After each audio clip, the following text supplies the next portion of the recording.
नमस्कार दोस्तों, आज के इस वीडियो में हम उन 6 ऐसे फाइन फूड्स के बारे में, ऐसे विशेष फूड्स के बारे में बात करेंगे जिन्हें 60 साल की उम्र के बाद तो अपने आहार में जरूर शामिल करना चाहिए। ये जानकारी विशेष रूप से उन लोगों के लिए है जो अपनी सेहत को लेकर हमेशा सतर्क रहते हैं और एक स्वस्थ जीवन जीने की दिशा में काम कर रहे हैं। हम विस्तार से जानेंगे इस वीडियो में कि ये फूड्स इतने इंपॉर्टेंट क्यों हैं और इन्हें खाने के फायदे क्या हैं, राइट? तो चलिए बिना किसी देरी के इन फूड्स के बारे में और इनकी विशेषताओं को विस्तार से समझते हैं और जानते हैं कि ये आपकी दैनिक डाइट का महत्वपूर्ण हिस्सा कैसे बन सकते हैं। तो चलिए शुरू करते हैं। वेलकम बैक, बहुत बहुत स्वागत है डॉक्टर भूषण रिसर्च लैब में। आज का वीडियो शानदार है, खासकर उन बुजुर्गों के लिए जो लोग 50-55 तो यंगस्टर्स में आ गए। 60 साल से ऊपर की बात करूं तो वो सीनियर सिटीजन्स हैं। तो सीनियर सिटीजन्स को सबसे पहला जो फूड अगर कैटेगरी में लेके आऊं तो वो है दही।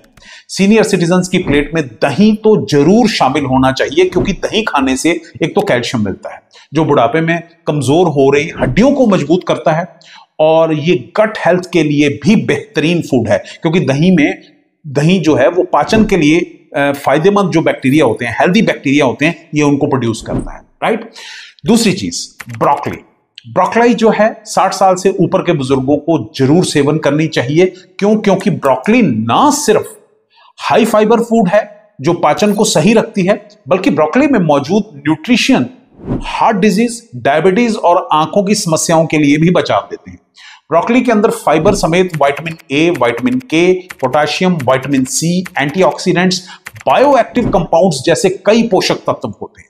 तो ब्रोकली बहुत इंपॉर्टेंट है बुजुर्गों के लिए, इसलिए इसको डाइट में शामिल जरूर करें। तीसरा जो फूड मैं बताने जा रहा हूं वो है पालक। एक उम्र के बाद खून की कमी होना आम समस्या हो जाती है, जो कि आमतौर पे शरीर में आयरन की कमी के कारण होती है।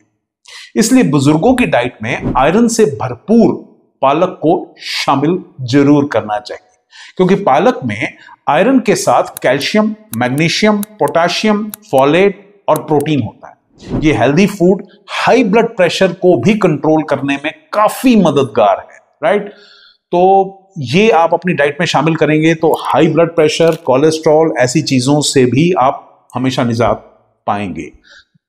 अगली आइटम, फोर्थ आइटम है दूध, जो कि जबरदस्त चीज है, क्योंकि विटामिन डी कैल्शियम से भरपूर होता है और ये एक हेल्दी ड्रिंक है एक तरह से। और उम्र बढ़ने के साथ साथ शरीर में कैल्शियम और विटामिन डी की कमी हो जाती है, जिसकी वजह से हड्डियां कमजोर होनी शुरू हो जाती हैं और ऑस्टियोपोरोसिस की भी समस्या हो सकती है। अगर कोई लैक्टोज इंटॉलरेंट है तो वह डेयरी मिल्क, गाय भैंस के दूध की बजाय सोया मिल्क भी पी सकता है, राइट? चलिए अगले फूड की बात करें तो वो है ड्राई फ्रूट्स। अक्सर बुजुर्ग जो हैं वो सूखे मेवे और स्वास्थ्यवर्धक चीजों का सेवन नहीं कर पाते हैं, इसलिए हमने बुजुर्गों की डाइट में इन्हें शामिल किया है। बादाम, अखरोट, काजू, सूरजमुखी के बीज, ये खाने से उम्र बढ़ने के कारण होने वाली जो हेल्थ प्रॉब्लम्स हैं इनसे बचा जा सकता है। आपको बता दें कि 60 साल की उम्र के बाद टाइप 2 डायबिटीज, नसों की समस्या और कमजोर याददाश्त, स्ट्रोक जैसी बीमारियों का खतरा भी बढ़ जाता है। और ये जो ड्राई फ्रूट्स हैं, ये अगर एक मिनिमम क्वांटिटी में, कम क्वांटिटी में लेंगे तो मेडिसिन के तौर पे काम करेंगे, और आप देखेंगे कि ये जो समस्याएं अगर किसी को आने वाली होंगी तो ये वहीं टल जाएगी। छठी और आखिरी फूड आइटम है हरी मूंग की दाल। बुढ़ापे में हरी मूंग की दाल की खिचड़ी खाना काफी लाभदायक चीज है, क्योंकि हरी मूंग दाल की खिचड़ी ना सिर्फ पचने में आसान होती है, बल्कि संतुलित वजन, बेहतर ब्लड सर्कुलेशन, भरपूर मात्रा में protein, fibre, vitamin B1, zinc जैसे कई सारे पोषक तत्व जो है वो देती है, राइट? इन फूड्स को अपने दैनिक आहार में शामिल करना काफी आसान है, लेकिन एक संतुलित आहार और स्वस्थ जीवन शैली भी बहुत इंपॉर्टेंट है। किसी भी बड़े आहार या जीवन शैली में बदलाव से पहले अपने हेल्थ केयर प्रोफेशनल से भी परामर्श लेना ना भूलें, खासकर यदि आपकी कोई सीरियस मेडिकल कंडीशन हो।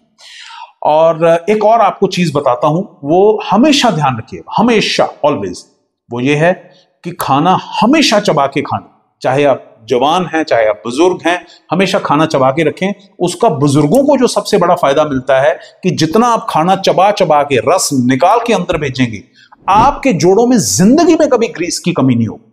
और दूसरी बात है, पाचन क्रिया इतनी दुरुस्त चलेगी कि आपका कुछ घंटों के बाद, 3-4 घंटे 5 घंटे के बाद आपका दिल करेगा भी कुछ खाना पीना खा लो, आपका अंदर से मन करेगा, राइट। और दूसरी एक और बात, जब आप खाना अच्छी तरह से चबा के खाते हैं, शरीर को सारे रस तो मिलने ही हैं। अच्छी बात यह है कि कॉन्स्टिपेशन नहीं होगी, कब्ज नहीं होगी, और कब्ज नहीं होगी तो आप सोचिए बाकी के कोई रोग भी नहीं होगी। कब्ज ठीक रहेगी, पेट साफ अच्छा रहेगा, कभी आपकी कमर में दर्द नहीं आएगा, और अगर होगा भी तो हल्की फुल्की को भी रेमेडी कर ली, उससे भी आराम आ जाएगा। कब्ज रहेगी और किसी को कमर दर्द की प्रॉब्लम है, क्योंकि हम लोग इस तरीके से बहुत सारे पेशेंट्स को डेली बेसिस पे, मेरा काम ही जोड़ों के दर्दों में मेरी स्पेशलाइजेशन है, तो हम लोग जब भी कोई पेशेंट ऐसा आता है तो हम कहते हैं पहले पेट साफ करो, खासकर कमर दर्द का। और मैं गारंटी देता हूं, अभी भी किसी को अगर कमर दर्द की तकलीफ है और वो अगर इस वक्त अपना पेट साफ करना शुरू कर दे, 50% तो तुरंत आराम मिलता है, तुरंत। ये मेरा पर्सनल एक्सपीरियंस है, राइट। तो इसलिए पेट साफ होना बहुत जरूरी है। खाना चबा चबा के खाइए, और जो मैंने आपको चीजें बताई हैं आप अपनी डाइट में शुमार करके देखो। कुछ हफ्ते बाद आपको खुद को महसूस होगा कि यस, अच्छा किया इन डाइट्स को मैंने अपनी रूटीन में शामिल किया, क्योंकि ये वो तमाम एलिमेंट्स, पोषक तत्व आपको देंगी जो वाकई इस टाइम पे, इस एज में बहुत जरूरी, राइट। अगर आपको ये वीडियो पसंद आई हो तो कृपया इसे लाइक करें और हमारे चैनल को सब्सक्राइब जरूर करें। इससे हमें और बेहतर कंटेंट बनाने की प्रेरणा मिलती है, राइट। और स्वस्थ और खुशहाल जीवन जीते रहें, हर दिन कुछ ना कुछ नया जरूर सीखें और अपने स्वास्थ्य का ध्यान रखें। हाँ, वीडियो अच्छा लगा हो तो शेयर करना मत भूलिएगा, ताकि इस दुनिया के हर इंसान का, सबका भला हो सके। बहुत बहुत शुक्रिया इस वीडियो को देखने के लिए, अपना प्यार देने के लिए और शेयर करने के लिए। Thank you very much. God bless you. खुश रहिए, खुश रहिए।